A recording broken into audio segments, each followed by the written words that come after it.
the municipalities, for example, have a 2% cap on right now.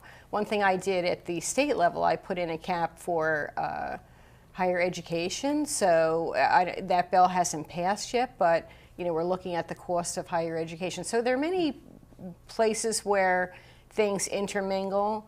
I mean, the municipalities have to provide local services, and often that is impacted by the funding that's available from the state. Holly? The district I represent, oftentimes we have a lot of municipalities that get flooded. I've introduced quite a few bills to try to help alleviate some of those issues, take away municipalities having to pay taxes if they acquire certain flood-prone properties. I have legislation right now that I've sponsored to cap sick days because our municipalities can't afford any more six-figure payouts. So there are a lot of initiatives that we're working on to try to help our local government, school funding formulas.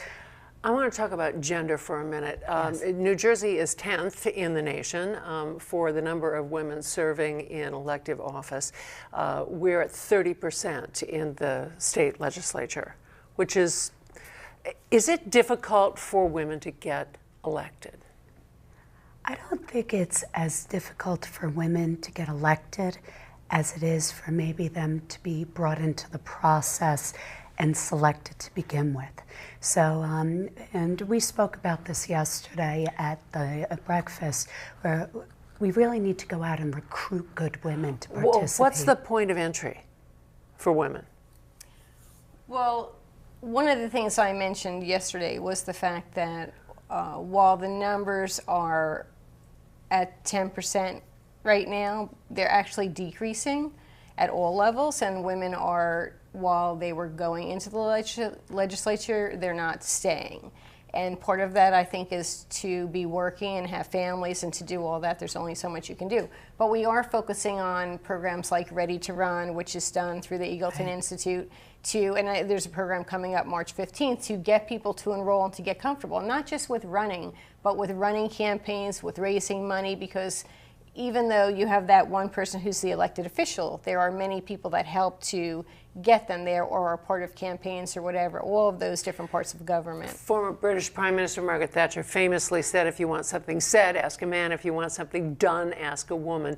Do you find that in your experience at the legislature, that women do tend to work in a more collegial way necessarily? I do. I know for myself, I've started to get together on a more regular basis with some of my colleagues on the opposite side of the aisle who are women, go to lunches. Let's brainstorm, let's talk about ways that we can benefit our community together, recognizing we're not always going to agree on a lot of issues, but there are core issues that we can sit down and we can work through.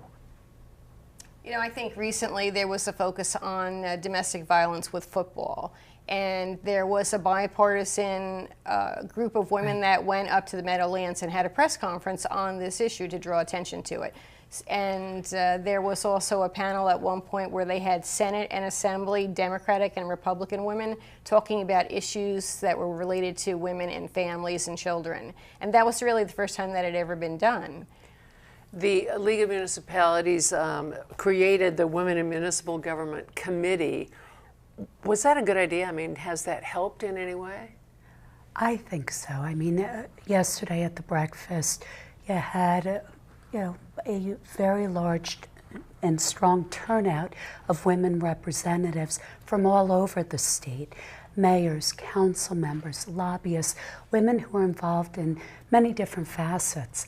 And it's a great start, and there are so many different programs that I think people don't even realize are available. And the more organizations like the League, the Rutgers Institute, Montclair, all of these different places are out there bringing women together and showing them how they can be leaders, it's so important towards our future.